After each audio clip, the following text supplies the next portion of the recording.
Good evening, ladies and gentlemen. I'm Anne Vroom. I'm chair of the McGill's Friends of the Library. Je suis très heureuse de vous voir et de vous accueillir ce soir à notre conférence Hugh MacLennan de 2017. Ce soir, nous sommes très fiers de présenter cette conférence annuelle en partenariat avec le Festival littéraire Metropolis Bleu. This is our second year of partnership with Blue Metropolis Festival, and it is one that we hope will continue for many years into the future. This lecture series was founded in 1992 by the Friends of the McGill Library in honor of the great Canadian Governor-General's award-winning novelist and McGill English professor Hugh MacLennan.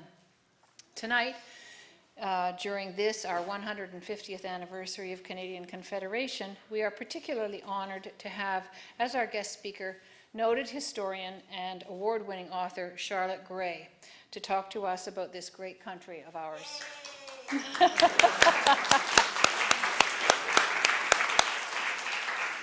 We would, in particular, like to acknowledge the sponsorship of our MacLennan Lecture Series by Donald Walcot.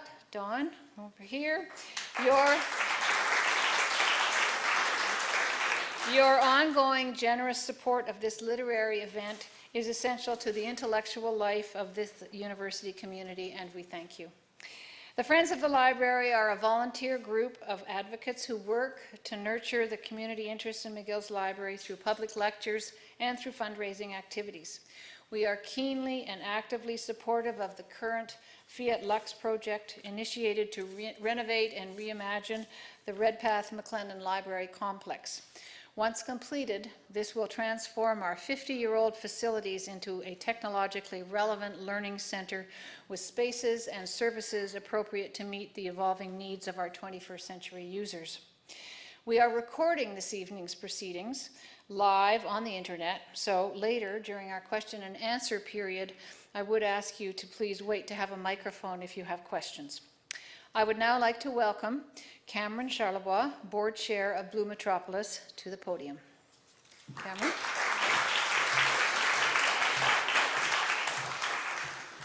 Thank you, Anne. Good evening, everybody.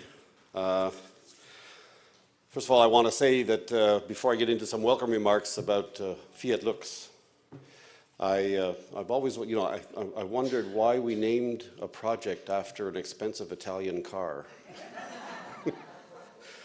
I mentioned the project because I am now also a McGillian. I work at McGill, and in fact, I am responsible for campus planning and development, including the Royal Vic and projects such as Fiat Lux. So it's a real pleasure to be here tonight in that incarnation as well. So yes, I am chair of the board of Blue Metropolis, and I'll say a few words about what that is.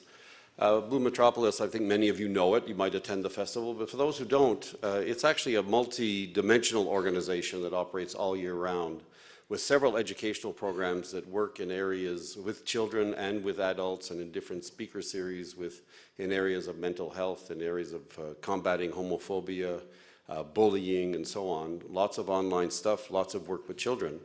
And as we speak tonight, the Blue Metropolis Festival 2017, which is our 19th, is beginning. And in fact, we will be giving our laureate prize on Saturday at the Bibliothèque Nationale. Eleanor Wachtel will do her annual interview on stage with the winner of the prize, which is Anita Desai, an Indian author who has quite an accomplished body of work. So I'd like to say that this evening, I'm really proud to be here. This is the second year as well I've been here, Anne. Thank you for those remarks, and that Blue Metropolis can do this in collaboration with the Friends of the Library. We had the conversations over the past little while to make this a more permanent and standing arrangement, and I think we've gotten there. We have an agreement for the coming time.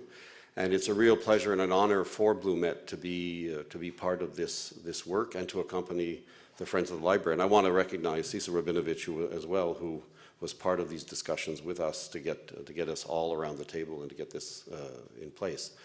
So it's a real honor to see you here tonight, Charlotte Gray. I think it's going to be really interesting to listen to your comments, and I've heard you many times on the radio and read you, so it's really a pleasure to see you here, and looking forward to your speech.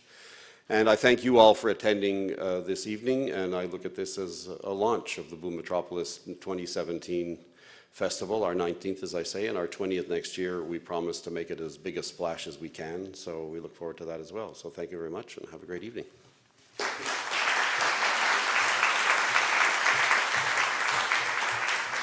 I now invite Professor Jean Zucchi of our Department of History and Classical Studies to make the formal introduction of our speaker.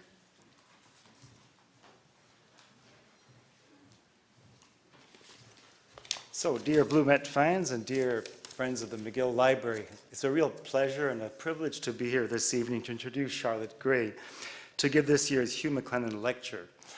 It's also a bit of a dilemma. You know, what do you? It's like a bit like buying, having to buy a gift for someone who already has everything. You know, you don't know what to buy.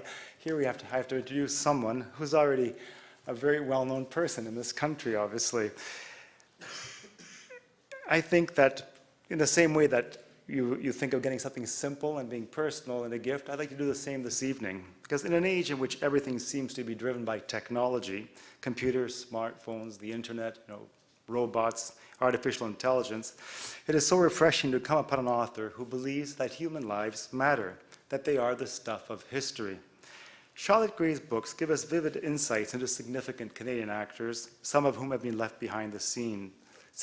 The work of her work on Isabel Mackenzie King, William Lyon Mackenzie King's mother, or Nellie McClung, or Catherine Partrail, or Susanna Moody, Pauline Johnson, or Alexander Graham Bell,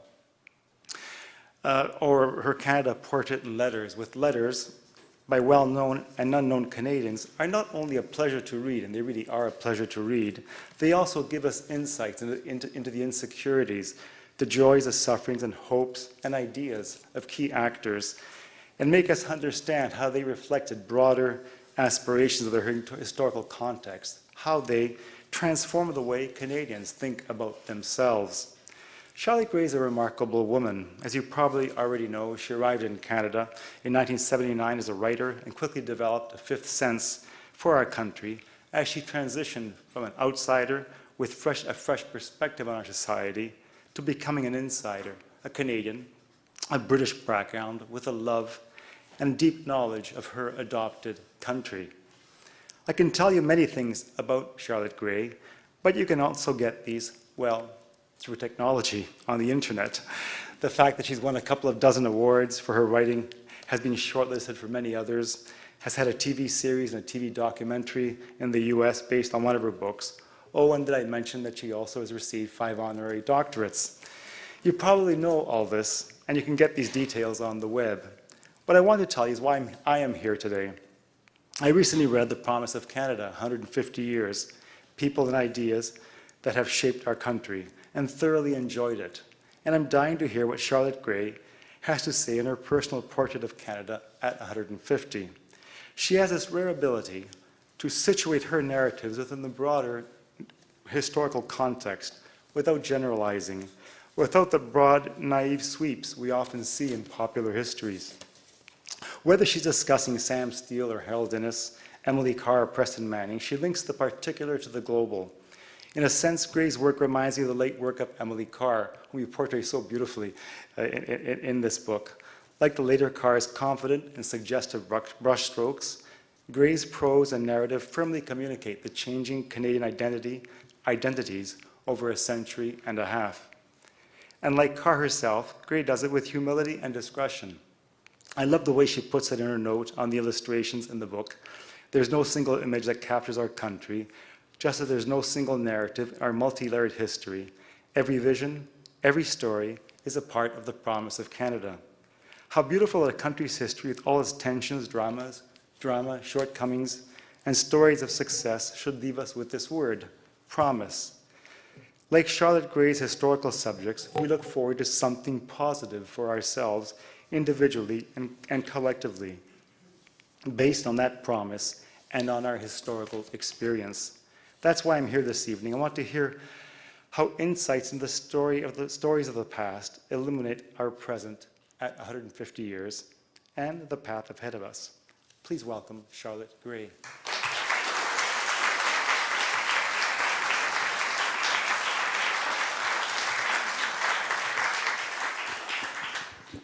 Well, I think you can all go home now, because that was just such a wonderful introduction, and I feel very appreciated. And thank you, Professor Zucchi, for those words. Thank you to the friends of the library, McGill Library, and to Blue Met for inviting me.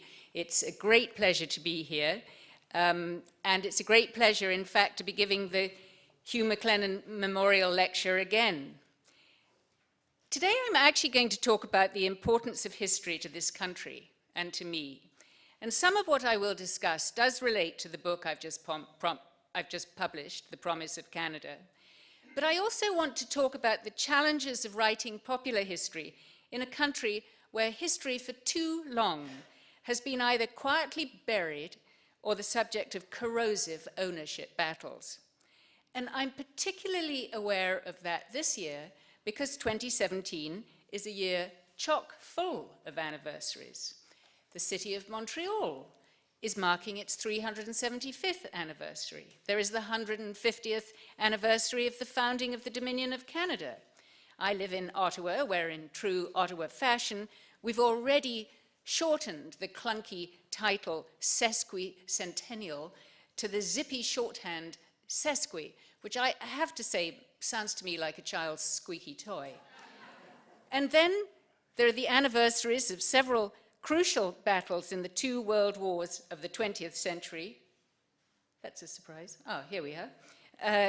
The centennials of the battles of Vimy Ridge and Passchendaele in 1917, and the 75th anniversary of the Dieppe Raid in 1942.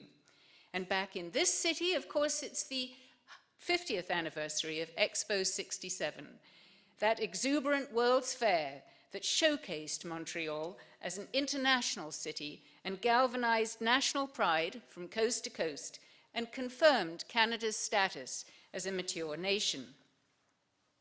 For Expo 67, planners had expected 26 million visitors, and 55 million arrived from all over the world. But here's the thing. I was not one of those visitors. I did not come to Expo 67. And until relatively recently, I had barely heard of any of those other key dates we're observing this year. Because as you've heard, I'm an immigrant to this country, along with about 1 out of every 5 Canadians today. Within 15 years, according to Statistics Canada, that figure could jump to 1 in 4. And frankly, why should we immigrants care? Why should a newcomer learn about Canadian history, other than the compulsory stuff in the citizenship test, when we bring so much history with us from the countries we have left behind? And in particular, why should immigrants care about Canadian history when most Canadian-born citizens know so extraordinarily little about the history of their own country? The catalogue of reasons why there's such widespread ignorance is pretty well known by now. Few provincial education systems mandate high school courses in Canadian history. It's often badly taught. There isn't enough drama in it. No murderous monarchs, no heroic presidents, or grueling long marches or battlefield scenes, despite Stephen Harper's best attempts to invent a few. But it's also because Canadian history is a minefield, as we've seen very recently. The fuss over the 10-part series, Canada, The Story of Us, which the CBC began broadcasting in English Canada a few weeks ago, illustrates this dramatically. The series is a well-intentioned contribution to the sesquicentennial celebrations. Its object is to fill in the gaps about this country's history for most viewers. Designed, as the producer says, for the YouTube generation, it features commentary from celebrities: Eugene Levy, Christopher Plummer, Roberta Bonda, Jim Balsillie, Peter Mansbridge, Rick Mercer, and David Suzuki, such well-known historians.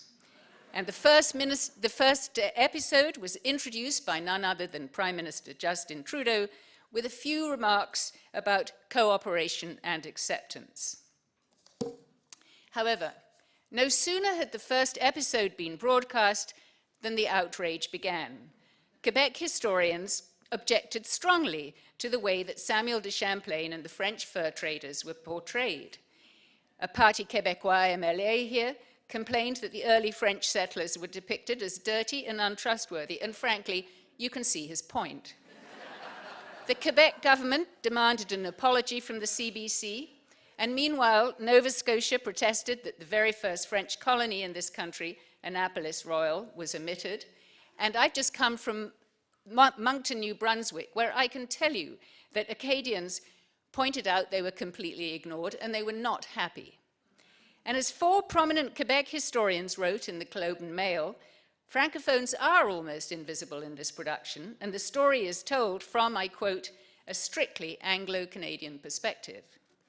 I haven't yet seen the whole series, but I suspect those Quebec historians are correct, that the history of French-speaking Canadians has been squeezed out. And I also know that the producers were determined to include Indigenous history in every episode. So it's interesting to compare the 2017 Story of Us with the 17-episode, 32-hour documentary series, Canada, A People's History.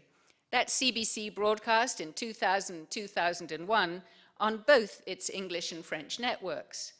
Mark Starowitz, the executive producer, made his series just after the 1995 Quebec referendum, when the Parti Québécois' push for separation had been defeated by such a narrow margin of votes. Anxiety about national unity rippled across this country. The defining issue of the day, as Starowitz and his team embarked on their massive series, were relations between French and English-speaking Canadians. What a difference 17 years makes. During those years, a new generation of Canadians have turned to different preoccupations inside and outside Quebec. So this is the Fille du Roi from the People's History, and I just wanted you to notice how clean they are. But more importantly, these days, here we are in 2017, particularly after the revelations last year in the report of the Truth and Reconciliation Commission, Indigenous issues are in the spotlight. So it's Indigenous stories that receive far more airtime this year than stories of Acadie and New France in the CBC's 2017 version of our history. What does this tell us? It shows that any depiction of the past, whether on page or on screen, is context dependent. Every historian, whether writing for an academic or popular audience, is consciously or unconsciously seeing the past through the lens of their own time. This is true in every country and in every period, and there are always different points of view. However, in Canada, where the idea that this country should have its own history was barely acknowledged before the Second World War, there is still a naive hunger for a master narrative. And when no single storyline emerges from the morass of facts about this vast piece of real estate in the north of North America, we seem to have chosen to either fight for our version or abandon the struggle. And certainly this seems to be the attitude of the current federal government. I was shocked when I read the criteria that the Trudeau government had set for applicants for the Canada 150 grants. The Harper government had actually included Canadian history among the various themes for which projects might receive federal funding. But the Trudeau government eliminated that criterion. So we are going to celebrate the 150th anniversary of the British North America Act without actually discussing what happened during those 150 years. Instead, the celebrations will focus on themes, and I'm quoting the Canadian Heritage website, of diversity and inclusion, reconciliation from nation to nation with Indigenous people, youth, and the environment. And these are themes championed by the Prime Minister, who has proudly described Canada as, quote, the first post-national state with, quote, no core identity. And the Minister, the Honourable Mélanie Joly, has invited all Canadians simply to dream about what the future holds for them, but absolutely don't think about the past. The topics outlined on that website are all ideas that I am happy to celebrate, but most of them you have to admit, are the kind of feel-good aspirations that would fit equally well on a government website in any country. And I think that matters. I think we, both Canadian-born citizens and immigrants, should pay much more attention to our history, because it is our history that makes Canada unique. It is because of particular events and achievements that Canada has developed in the past 150 years from a sullen conglomeration of poverty-stricken British colonies to one of the world's most prosperous and admired countries. Many of those achievements were not won without a fight, and many involved extraordinary leadership from individuals who have been allowed to fade into the graveyard of history. When I started thinking about publishing a book in 2017, I decided that it was time to reflect what this country was all about. And I decided to build on my experience as an immigrant, I'll admit, with a particular interest in history and a background in journalism in England. I arrived here nearly 40 years ago, and ever since then I've been intrigued by a set of questions that strike many newcomers. What holds this country together? What makes it different from all other countries? What does it mean to be Canadian? Back then, I quickly realized that I wasn't alone in asking these questions. In fact, they were already national obsessions. As novelist Robertson Davis once remarked, "This is not a country you love, it's a country you worry about." I arrived during the national unity crisis in 1979, when the Canadian sense of identity was particularly wobbly. We were at the height of Quebec's independence movement, and there was the first Quebec referendum in 1980. Since then, the country has changed immeasurably.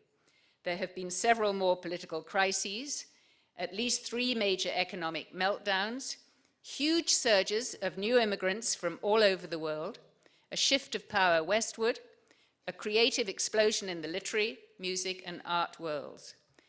There have been new heroes. But the longer I've lived here, the more aware I have become that underneath the political battles and the demographic churn, there are aspects of this country that have been quietly solidifying. In fact, there is an unobtrusive continuity to Canada that we simply take for granted. Since we don't know our history, how can we be expected to realize how rare many aspects of this country are? But think about it. How did we get from those British immigrants in the early 20th century, arriving in Toronto in their very smart hats, arriving in a country that was essentially still 85% British, except of course for Quebec, which was another world? How did we get from those British immigrants to the welcome that the Syrian refugees, this group arrived in 2016, the welcome they got with relatively little tension? What are the threads that connect the Fathers of Confederation, 23 white men in rather stuffy hats, to the musician Shad, born in Rwanda, arrived here from Kenya, and quickly became a well-known rap musician in this country, and for a time the host of CBC radio program Q. Once upon a time, Canadian art was dominated by landscape, painters like Tom Thomson. Robert Fulford calls paintings by Thomson in the Group of 7 Canada's national wallpaper. But now we have so much greater an array of different ways of looking at our country. Look at the ironic vision of a Cree artist like Ken Monkman and think how that prompts some self-reflection about this country. Canada has constantly reimagined itself in each successive generation since 1867 and has quietly overcome stresses that might have shipwrecked it. So when I began to think about my 2017 book, I decided to explore what aspects of Canadian history and society make this country unique and who helped embed those values and ideas in the national psyche. The challenge was how to weave so many disparate threads into one book, a book, moreover, that people would want to read. I knew I had to play to my strengths as a biographer and a writer of popular history, and I decided to come at the question from a very different angle. Which ideas tie us together, and who championed or embodied those ideas? Because there is no single narrative in our multi-layered history, just as no single image can capture our country, and this is a country of contradictions and conundrums. And like every country, we have long-running disagreements and open wounds.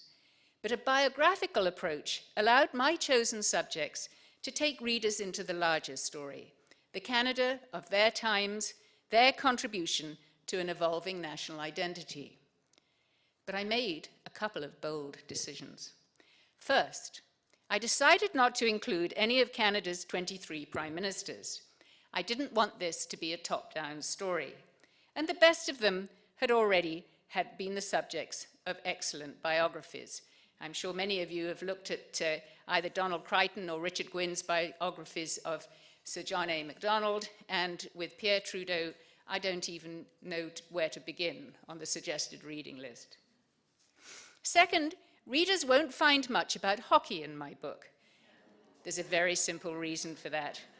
I would have absolutely no credibility on that issue. A good friend has never stopped reminding me that soon after my arrival, I had to ask him what sport was played in the Montreal Forum. I looked for individuals who could, as it were, hold a reader's hand as I traced the evolution of the national psyche from the moment that the ink was dry on the British North American Act in 1867 until today. It was a challenge to put the jigsaw together. I was looking for individuals who would provide a window into some aspect of our identity as it emerged over the last 150 years. Each person I chose presented an idea or provided a symbol or image that is a touchstone for Canada. And at the same time, I wanted to fit my chosen Canadians into a narrative of modern Canada to illustrate how the past has determined our present. And I had to ensure that the book covered as much of this vast country and its different peoples as possible. And then, as a biographer, I wanted to know what shaped the individual. So some of the ideas I was going to start with involved sturdy institutional structures. Federalism is the basic building block of our country's system of government, so I began there. Our healthcare system has come to be one of our country's most cherished characteristics, so that had to be there too. And the Charter of Rights and Freedoms is a relatively recent innovation that has had a powerful effect on the way we think about the rights of Canadian citizens. Some aspects of our national identity were more intangible. Our geography is crucial, as is the various ways we have conceived of this vast and unknowable landscape. And over the past century and a half, musicians, writers, and artists have sketched out a distinctly Canadian culture. I love Great Big Sea. I just couldn't resist an opportunity to put them in. And especially in recent years, some individuals have forced the compromises required to keep this country united. Because, you know, if there is one national characteristic that is quintessentially Canadian, it's pragmatism. The 35 million people who live in this vast country do not look, speak, or pray alike. But for the most part, we have learnt to share this land and live in neighborly sympathy. We accommodate different points of view. Throughout my life here, I've watched governments broker different interests in the face of the powerful current of Quebec nationalism, the sense of grievance in the West when it felt its interests were being ignored, and the struggle of Canada's Indigenous people to achieve rights and recognition. This is the Idle No More demonstration in 2013. So who did I choose to represent these bedrock ideas and values? My choices include 3 political leaders, an artist, a writer, an OG Cree elder, a lawyer. And I'm not going to go through the whole catalogue with you, but I will just highlight a couple in order to give you a taste of my approach and demonstrate, I hope, that history is about so much more than maps, chaps, wars, and laws. It's not just a catalogue of dates, great men, and nationalist rhetoric. I begin the story of the last 150 years of our country with the Montreal lawyer Georges-Étienne Cartier, whose contribution to Canadian stability over time has been overshadowed by that of his more charismatic and an absolutely crucial characteristic, if you're going to make sure of your place in history, a more long-living colleague, John A. Macdonald. What was Cartier's big idea? An idea that's entirely taken for granted within our borders today. Back in the 1860s, Cartier insisted that the new Dominion of Canada that he and John A. were cooking up should have a federal structure. Macdonald didn't like the idea to begin with. He wanted Canada, the brand new country, to look more like the motherland, as Britain was known back then. He wanted one powerful central government which ran the entire country. No, said Cartier. He knew that the French-speaking residents of Lower Canada, as it was called then, would rapidly be swamped by English-speaking Canadians. They would lose their language, their unique legal system, their distinctive culture, their Canada. Through all those months of discussing Confederation, starting in Charlottetown in 1864 and right up to Westminster in 1867, Cartier made it clear to his partner Macdonald that the only way he would bring the crucial support of Lower Canada to the deal was if the new entity, Canada, was a federation. And without Cartier's support, John A. could never have made the deal work. No Cartier, no Quebec. No Quebec, as we know, no Canada. Of course, it's Macdonald who these days is given the credit for Confederation, and he deserves a lot of it. But it was Cartier who ensured a political structure for the country that has held it together even as it exploded in population, territory, and wealth. There were many things wrong with the British North America Act of 1867, and one of the worst aspects of the deal, of course, was that no attention was paid to the needs, interests, or even voices of this country's Indigenous peoples. Yet something very important was enshrined in the BNA Act, the principle of accommodation, the recognition that different groups within Canada could share citizenship even if they spoke different languages and enjoyed different culture. That was a huge contrast to the way that most European nations of the time operated. Unlike France or Italy or Spain, Canada never was and was never intended to be a homogeneous nation.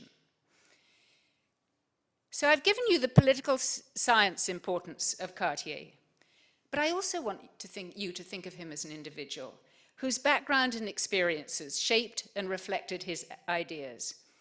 I want you to see that he was a human being striving for the best for both his own people and his country.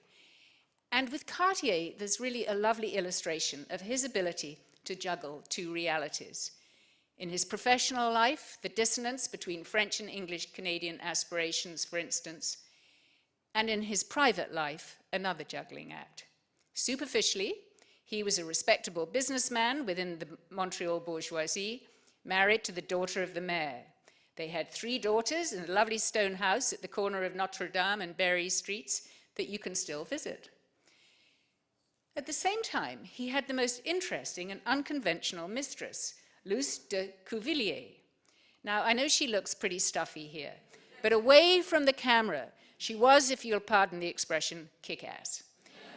She modeled herself on the famous French novelist Aurore Dupin, a very sexy woman, better known as Georges Sand, who had much publicized affairs with A-list contemporaries, such as composer Frédéric Chopin. Like Georges Sand, Luce de Cuvillier enjoyed wearing trousers, smoking cigars, and ignoring social codes. In his public life, Cartier juggled the competing interests of French and English-speaking Canadians. And he was kind of doing something similar in his private life. And one more note. The past is a different country, and we cannot always retrofit today's values onto yesterday's citizens. By today's standards, Cartier was a big fat hypocrite, treating his wife with disdain. He would be pilloried in today's media. But the late 19th century was not an era of gotcha journalism. Reporters all knew that Cartier had a lady on the side, but they were more interested in his speeches. The past is a different country. So in The Promise of Canada, a reader rolls through the years, the major events of our history, and some of the individuals who nurtured an evolving sense of a national identity. Each portrait is embedded within a narrative that covers the milestones of our shared past. A new flag, for example.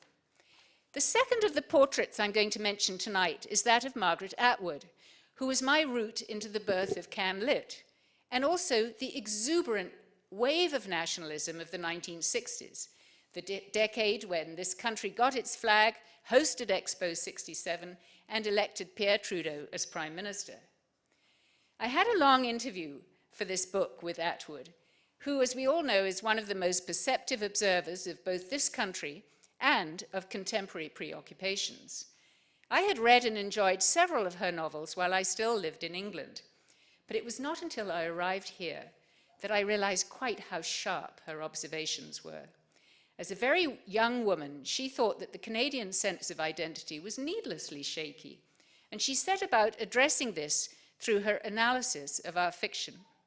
In 1972, she published Survival, a thematic guide to Canadian literature. And in the introduction, she wrote, "I'm talking about Canada as a state of mind, as the space you inhabit, not just with your body, but with your head."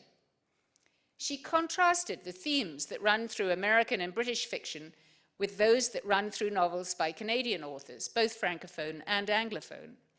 If English fiction reflected the English pride in being an island, and American literature was dominated by the theme of the frontier, Canada's abiding motif was survival.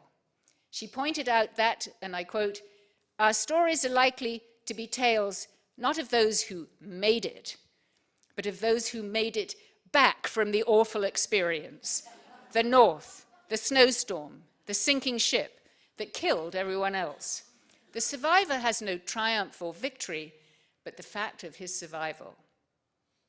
The survival theme reflected the enduring anxiety back then about Canadian identity. She wrote that, quote, Canadians, and remember this is the 1960s, Canadians are forever taking the national pulse like doctors at a sickbed. The aim is not to see whether the patient will live well, but simply whether he will live at all. Much has changed since then, and today's Can Lit is a more robust, multi-limbed creature. There are fewer shipwrecks, and there is a crescendo of urban angst. But Atwood did more than simply prove that a Canadian author can both illuminate the national psyche and win a huge international audience, and do it with a wit that totally belies the caricature of Canadians as humorless. She was also a builder. She helped establish the Writers' Union of Canada, the Writers' Trust, PEN Canada, and several other organizations that have given strength and cohesion to our literary culture. I have to admit, it's actually rather intimidating to interview Atwood. That gimlet gaze, that famously sharp tongue. One of my favorite Atwood anecdotes is actually when a man said to her, "You're Margaret Atwood. My wife reads your books." And she replied, "And what do you read, big boy?" I asked her, when I interviewed her, whether the same themes that still dominate literature in this country. And she replied tersely, "In Canada, you can never escape the weather." Another figure I was determined to resurrect in The Promise of Canada was someone who is largely forgotten today, except among lawyers. Bertha Wilson is not a household name, and she never expected to be. She was the kind of quiet, older, gray-haired woman who's often invisible in our looks and youth-obsessed culture. And this meant that she was usually underestimated. But she is firmly associated with one of Canada's most important institutions, the Supreme Court, of which she was the first woman member. And she was instrumental in expanding and reinforcing an idea crucial to Canadian identity in the 21st century, the idea that all people are equal and that we share fundamental values based upon the rights and freedoms of the individual. Wilson arrived in this country from Scotland as, quote, an accompanying spouse. Her husband had a job as a church minister here. She followed him around, taking whatever jobs she could find. Twice she worked as a receptionist in a dental office. She wanted to do more than that. And while living in Halifax, she began saving to go to law school. The dean of Dalhousie Law School didn't think much of this quiet immigrant who said that she wasn't quite sure what she was going to do with a law degree. He snapped at her, "We have no room here for dilettantes. Why don't you just go home and take up crochet?" Wilson quietly persisted. Soon she was winning prizes and her classmates were borrowing her notes. And within a few years of graduating, she was quietly making her way up the ladder of a prestigious Bay Street law firm. But while many of her male partners were playing golf and belonging to posh clubs, Wilson spent her free time worrying about difficult social issues such as poverty and sitting on boards of institutions like the Clark Institute of Psychiatry. In 1975, she was invited to join the Ontario Court of Appeal, the first woman on such a senior court in any Commonwealth country. And there she demonstrated a fearless sense of principle as she wrote decisions and opinions in favor of the rights of women and of immigrants. If you spend any time exploring history and biography, you realize that timing is crucial. And in the late 20th century, it was time for a woman to be appointed to the Supreme Court of Canada. Bertha Wilson happened to be the right woman in the right place, and in 1982, when she was 59, she joined the top court. We know that timing is crucial, but we also know it's not enough. Bertha Wilson finally won the respect of her extremely skeptical male colleagues with her hard work. She always said she owed everything to her good work habits. She had a very strong Aberdeen accent. And her clear thinking, and her determination to make the Charter of Rights and Freedoms work for all Canadians, not just the majority or the most powerful or the noisiest or the wealthiest. The 1982 Charter of Rights and Freedoms had become part of the Canadian Constitution in 1982, the year that she joined the court. The Charter guaranteed a long list of individual rights, including democratic rights, legal rights, mobility rights, along with an equally long list of fundamental freedoms: freedom of conscience, religion, thought, belief, expression, the press, peaceful assembly, and association. It specifies Indigenous rights should be protected, and it recognizes the diversity of Canadian society. Sounds so great. But when it became law, all those promises were just words on a page, a tossed salad of terms that had to be interpreted and tested in the law courts. The big question was, would Canadian courts stick to narrow definitions of all those brave promises and not take any risks at all, hand it all back to Parliament? Or would they interpret them expansively so that the rights of individuals were increased at the expense of the muscular powers of the state? When the Charter cases began to reach the Supreme Court of Canada, one judge in particular was an extraordinarily effective advocate for the rights of the individual: Bertha Wilson. This quiet, determined immigrant used the new legal tool to maximum effect on behalf of underdogs enmeshed in legal travails. In the first 100 Charter cases heard by the Supreme Court, the 9 judges upheld about 1/3 of Charter claims. But Wilson emerged as the judge most sympathetic to people who claimed a Charter right to protection from established laws. She upheld their rights more than half the time. She was often alone, but she pushed her male colleagues to go beyond the nuts and bolts of case law and to incorporate the insights of psychology, sociology, philosophy, and history into their discussions. There were many cases in which she made a real difference, for example, by widening legal protections for immigrants and refugees. But it was her input into cases involving women's rights for which she is remembered. In particular, a woman's right to terminate an unwanted pregnancy, and a second case, a woman's right to protect herself from a partner's abuse. In each case, Wilson incorporated women's perspective into the decision. She once said, "Some aspects of the criminal law cry out for change since they are based on presuppositions about the nature of women and women's sexuality that in this day and age are little short of ludicrous." Today, along with the flag and Medicare, the Charter of Rights and Freedoms is one of Canada's best-known national symbols. The Charter and the values of diversity that it endorses have made it a model for other countries, and it has given the Supreme Court of Canada more influence internationally than the US Supreme Court. And a large measure of credit for this goes to Justice Bertha Wilson. Georges-Étienne Cartier, Bertha Wilson and others have laid some pretty solid foundations for the society in which we live. Thanks to them, we have a sturdy but flexible system of government, a social safety net. Yes, there are holes, but that's the nature of nets. And a robust set of guaranteed protections for the most vulnerable in our society. But of course, Canadians can also cite a long list of episodes in which our much vaunted values have failed.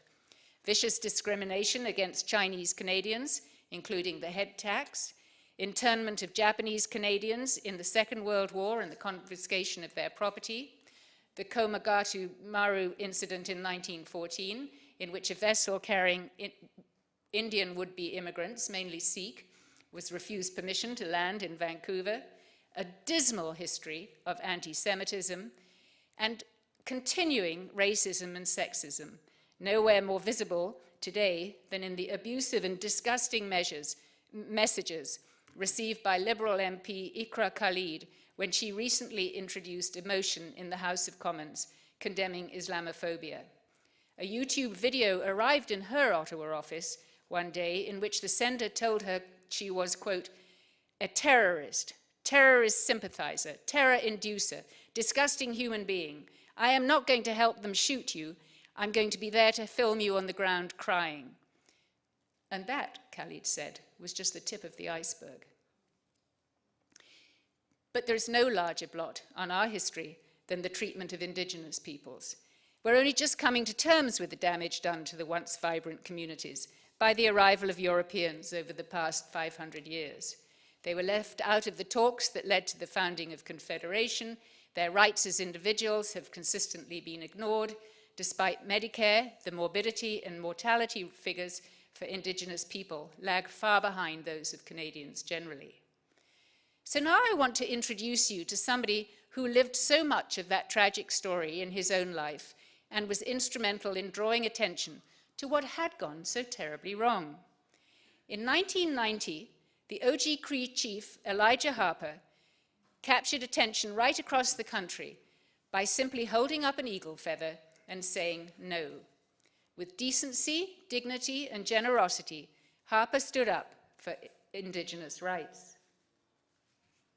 Some of you might recall the moment. It was during the interminable constitutional crises of the late 20th century, when a document called the Meech Lake Accord was slowly going through all the provincial legislatures in order to be ratified coast to coast. The object was to secure the signature of the province of Quebec on the new Canadian Constitution. Don't worry, I'm not going to replay those endless dramas, the memories of which make some of us wince. But I am going to talk briefly about the man who derailed the process, despite almost unbearable pressure and outrage from the political establishment. This is the man who finally forced the rest of Canada to pay attention to the 1.4 million Indigenous Canadians. Elijah Harper personified both the way that First Nations were pushed to the margins of society and their quiet struggle to make their voices heard within the national conversation. He was born on one of the poorest reserves in Canada, Red Sucker Lake First Nations in Reserve in northeast Manitoba, which is accessible in the winter by ice road and in summer by bush plane. The eldest son in an OG Cree family of 13 children, he was first taken by dog sled to his father's trapline in the bush when he was only 2 weeks old. When he was 5 years old, he found himself wrenched away from his loving family to a distant hospital, and his family never knew why. It was only later, when a biographer went to the hospital and looked at the records there, that she discovered that he'd been diagnosed with TB. He was returned to his parents at Red Sucker Lake. The TB was cured, but by now he spoke a different version of Cree than was spoken at Red Sucker Lake. They spoke OG Cree and he was speaking Swampy Cree. Ties to his own family were further strained when, aged 8, he was sent to a residential boarding school. There he suffered all the humiliations and miseries that we've heard about from the Truth and Reconciliation Commission. His hair was clipped short, he was punished when he spoke his own language, his freedom to roam was curtailed. Whoops. He watched classmates being beaten and humiliated. He was subjected to sexual abuse that it took him years to tell anyone about. Despite the deliberate demoralization, Elijah Harper managed to graduate from high school, rare enough in his generation, and even rarer, enroll at the University of Manitoba in 1971, one of the very first Canadian Indians to gain access to higher education. If you'd seen Elijah back then, you'd never have picked him out as a leader. Lonely and insecure, he kept himself to himself until he saw a poster about a proposed Indigenous Student Association.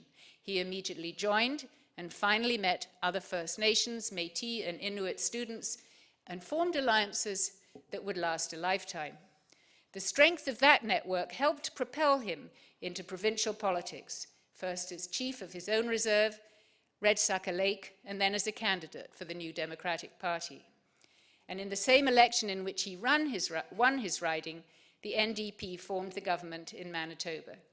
He gave his maiden speech in Cree, the first time that the language entered the legislature's official record. But although he was the lone Indigenous MLA, he did now have a network of First Nations colleagues that he had begun building at university. It included Phil Fontaine, Ovid Mercury, and also Murray Sinclair, who would go on to head the Truth and Reconciliation Commission and today sits in the Senate.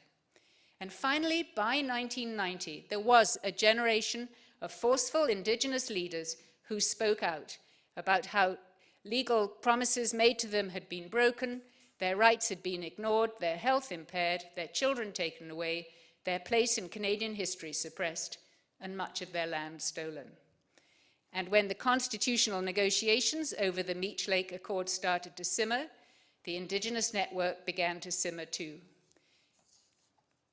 And Elijah Harper held up his eagle feather and quietly said no, and the Meech Lake Accord was torpedoed. Then he said, "Our relationship with Canada is a national disgrace. What we are fighting for is democracy. Democracy for ourselves and democracy for all Canadians." Was the derailing of the Meech Lake Accord a positive move? It certainly did nothing to improve Quebec's relations with the rest of Canada at that moment, and Elijah Harper did not secure the changes he and his colleagues wanted. There are still a multitude of problems: reserves with inadequate housing, schools, water filtration systems, high suicide rates on and off reserves. There have been no significant political deals.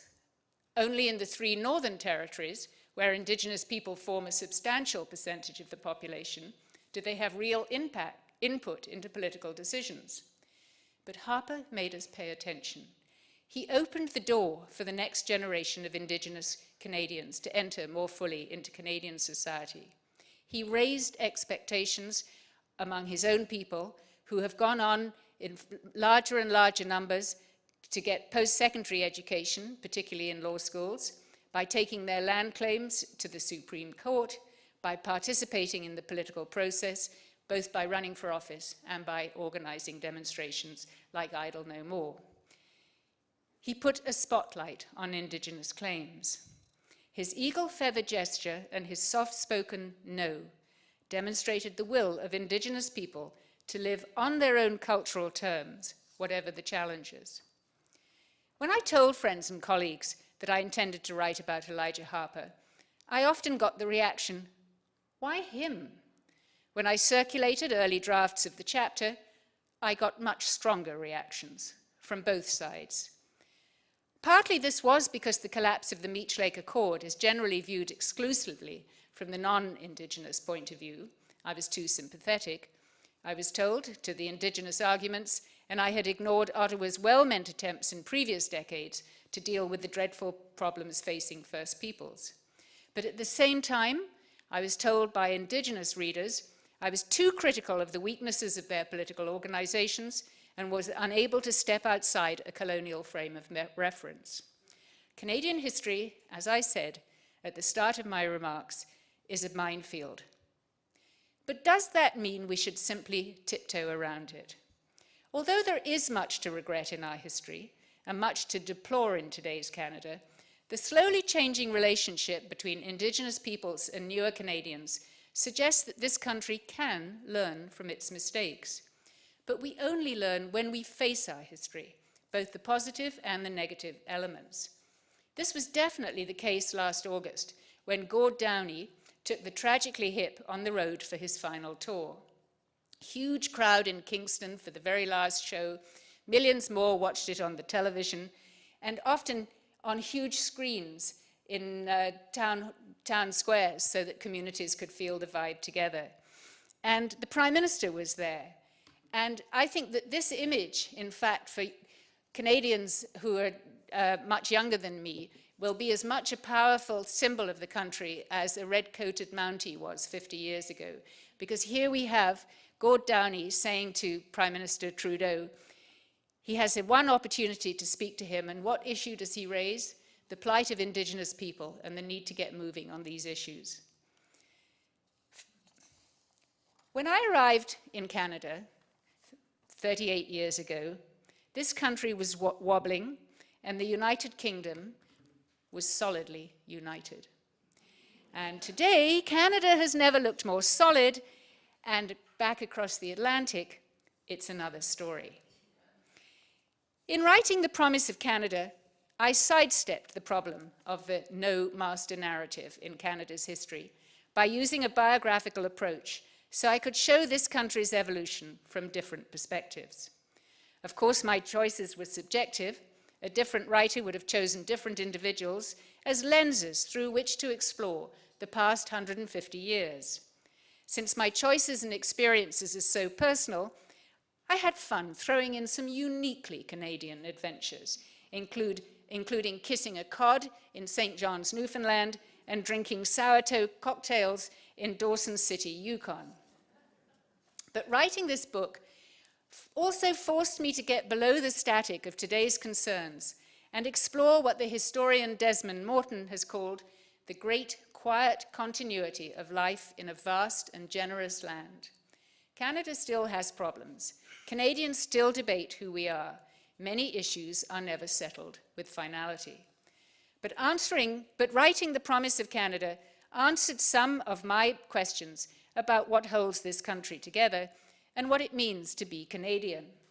It reinforced my conviction that this country's history is worth embracing, exploring, and debating, and also that this country is now sufficiently mature to have those debates rather than simply turning our back on them.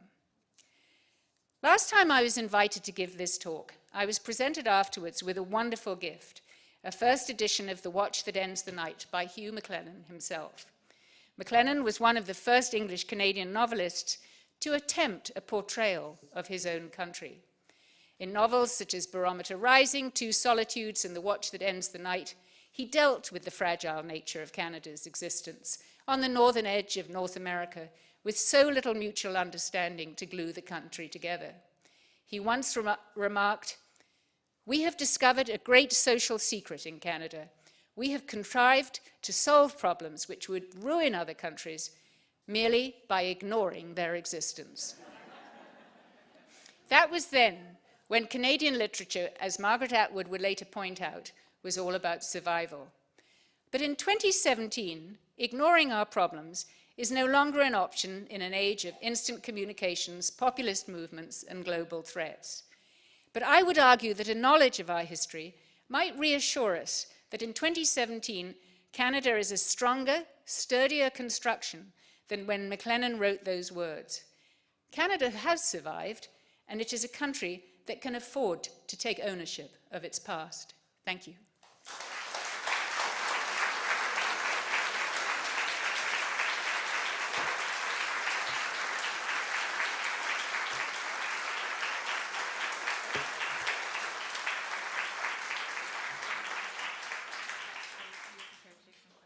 Yes, I'd be happy to take questions. Do we have microphone? So, do we have questions?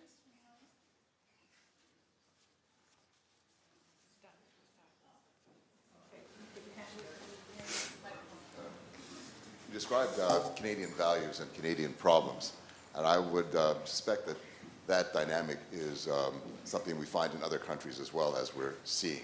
So on the whole, how do you think we're doing in terms of getting closer to our ideals as opposed to keeping our problems? Well, I called the book The Promise of Canada because the promises are very rarely actually fulfilled. It's always sort of the sort of mirage of what would be perfection for this country. And I did think at one point it was very, very dangerous when The Economist suddenly discovered Canada and said that this was the last liberal democracy. I thought, oh, that's going to push the smug button. And but I do think that there are still some extraordinary aspects of this country that are actually coming up sometimes in the public polling at the moment. Apparently, the Canadian welcome for and belief that immigration is good for this country persists, where it certainly does not persist elsewhere, either in the US or in Europe. Now, obviously their frontiers are under their borders are under much, much heavier pressure. We don't have 1 million people suddenly streaming into our country. We can cherry pick our immigrants and refugees, but they are welcomed when they get here. And I also feel that Canadian trust in government, although I've read recently figures suggesting that that is shrinking slightly, it's still an extraordinary attribute for this country, particularly given what's going on to the south of us. So are our values any different from any other countries? Well, I think many countries pay lip service to a lot of those values of diversity and inclusiveness, but I'm not sure how well they actually do in terms of making them part of their national discourse.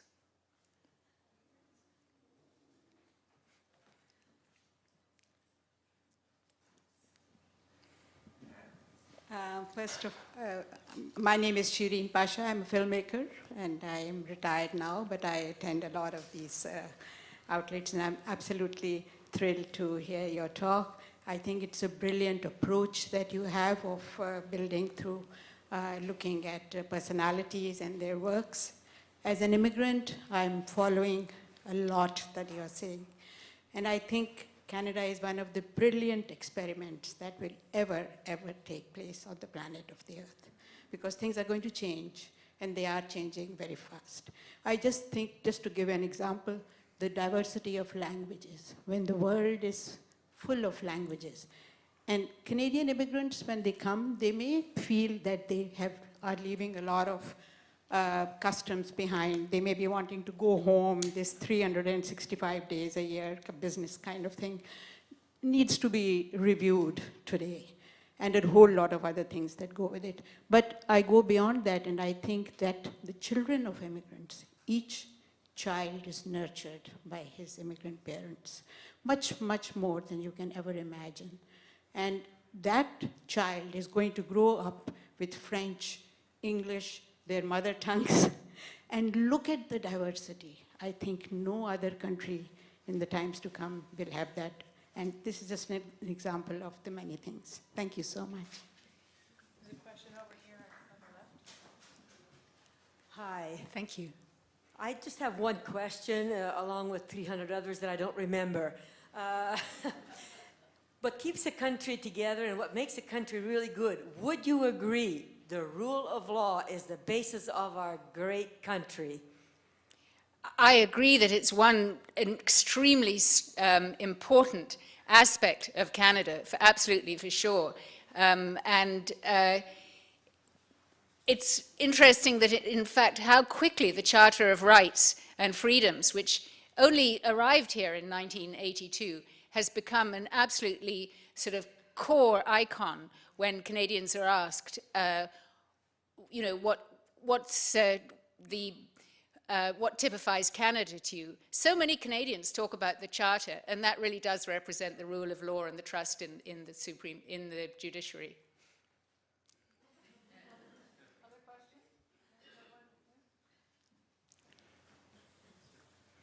I wonder if you could speak a little bit about what you feel is our greatest challenge in 2017, please.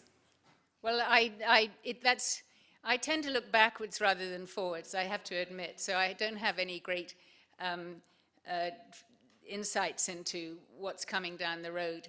And I do sometimes wonder whether Canada is always just 5 years behind the curve, and we will, you know, all the sort of populist rhetoric and demagoguery that we're seeing elsewhere, is that going to come to Canada? But I do feel that Canadian pragmatism, the fact that our society is built on compromise, keeps us between the guardrails. You know, this country would never see a Donald Trump. Sorry, Kevin O'Leary. This country, you know, in order to be elected Prime Minister, be elected a party leader, and then have your party elected to form the government, you have to know that you're going to have to balance a lot of different interests. And that is an extraordinary political skill, which we've seen throughout our history. So looking ahead, I have no idea what's going to happen with so many forces completely beyond Canadian control, whether it's the global financial system or the globalization, climate change. We're going to be rocketed by winds over which, you know, we have no power. So what's coming down the pike, I have no idea. But my thesis is, you know, don't let's minimize the strengths of this country and what has been built over the last 150 years, which has given us a resilience that we often underestimate. Oh, we've got one there? Okay. Go back and forth. Hi, I came to Canada probably about 40 years before you did. I'm from the north. We came to Canada. We dropped us off at Quebec City in '38, and they shipped us straight up to the gold mines. And the gold mines were very important for the British government. Was that Kirkland Lake gold mines? That's my hometown. 50 hockey players made the NHL. I'm glad you mentioned it. By the way, there's 40 players that made the NHL that are Indigenous, and they're never mentioned. You better fix that up. I'll fix that. I'll get that fixed. So what happened in Kirkland Lake? We didn't know who was going to win the Second World War. I was just a baby. Britain enacted the Emergency Gold Mining Assistance Act. Every gold mine in Canada had to work regardless of their costs. And because we didn't know money was going to be worth nothing if Germany won the war. It was a very simple equation. Now, I reflect back and I say, what was important then? Now it's just the opposite. The mining industry it's really the extractive industry. It's nothing to do with mining because it's all open cast mines. They have no respect at all. And in 1940, by the way, Kirkland Lake won the Allen Cup in 1940. That was a little town, the fastest growing town in Canada. Well, actually, I'll just say two quick things, other than I come from the north of England too, so I'm happy to hear you. One is that the depth of my ignorance about hockey knows no limit, and I will take on the facts you've told me, but there's an awful lot of catching up I have to do generally. But I do know about Kirkland Lake, and I do know about gold mines, and I do know the importance of the extractive industries. And in my next book, I'll be going there. Thank you very much for your very inspiring remarks. You did mention briefly the environment and climate change, you just said. And I think one of the great contributions of many Canadians, which I don't know if you've touched on in your book, is the role of technology scientists, medical research, and so on. There have been many great scientists produced in this country, born here, some come from outside. What do you think about their role in Canada? You know, it's interesting because, as I said, this was a very personal approach where I was looking for sort of what typified Canada for me and the values of this country and how it's evolved over the last 150 years. And so I was actually looking for people who had articulated something about the country. So, for example, that Harold Innis, who I include, said, Canada is a country because of its geography, not in spite of it. Each of the chapters I have starts with a quote from the individual who's portrayed in it, to give the reader a sense of what's coming next about this country. I knew that I should include a scientist or an engineer or an entrepreneur. But you know, it's a different mindset. And I couldn't find the kind of, this country has produced fantastic engineers, scientists, medical doctors, but they tend to be very focused on the challenges facing them in their work lives and their goals in terms of what they want to achieve. And they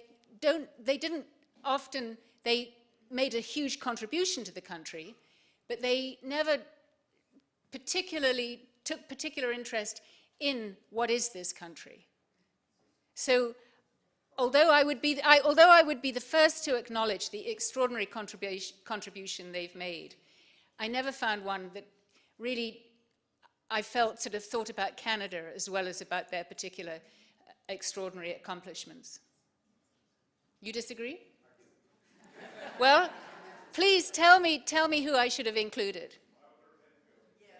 Wilder Penfield. But someone like David Suzuki, David Schindler, and so on, these are very famous. Oh, now David Suzuki, that was another problem I had. Because as I'm putting together this jigsaw, and I knew that I basically had one individual per generation as you roll through, sort of one person for Confederation, one person for the late 19th century, as Canada, as the prairies become settled, one person sort of in the early 20th century, as you can see. And then also, of course, I had to make sure I had somebody from British Columbia, Manitoba, Saskatchewan, everywhere. And then suddenly, in the 1960s, there was a car crash of individuals I could have used. And that spot was taken by Margaret Atwood. And I was sort of elbowing off people like David Suzuki, who would have fit perfectly then, because he really did grab the imagination, as he has continued to do, in terms of the importance of the environment. So he was on the list right until the last cut.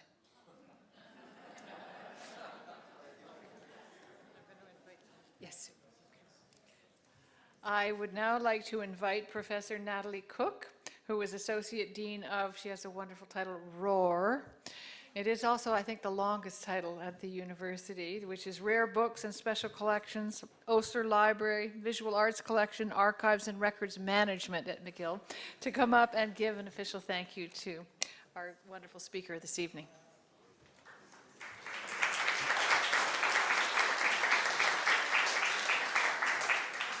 Thank you very much, Anne. You know, on Tuesday, we had a talk on the Battle of Vimy Ridge by Tim Cook, and he compared 1967 to the present year and lamented the lack of history books being published in this sesquicentennial year as opposed to the centennial year. And all of us in the audience who knew we were coming tonight, of course, started to think of the book that was already on our mind. And we're very delighted that in this sesquicentennial year, one of our consummate storytellers decided to take a look at our story and turned her mind to telling our story, as she has been doing in her publications since coming to Canada. So to her portraits of Susanna Moodie and Alexander Graham Bell, we now have another 9 characters. And the wonderful part is she's telling us it's a story that's still unfolding, and so we're going to hear about more characters, as probably Wilder Penfield as well, as some of the additions come along. What makes a good biography? Because Charlotte Gray's histories are essentially biographies, and she says it's the good gossip. And you've actually heard some of the gossip here tonight. I have a little piece of gossip about Bertha Wilson as well. There's a rather fun story that's quite well known, and I'm sure you know it. But in 1975, 16 years into her career in the Toronto law firm of Osler, Hoskin, and Harcourt, Wilson found herself uttering what she would call the most idiotic and non-feminist words. You know this one, don't you? Her shocked response at being offered a chance to sit as the first woman judge on the Ontario Court of Appeal was, "I have to ask my husband." As for me, I don't have to ask any of you how much you enjoyed tonight's talk. And we could see your enthusiastic response and we could hear your laughter, and we're just delighted that we had this terrific talk. So please join me in thanking Donald Walcot, Blue Met, the Friends of the Library for organizing this event, and also thank our guest and our nation's storyteller, Charlotte Gray.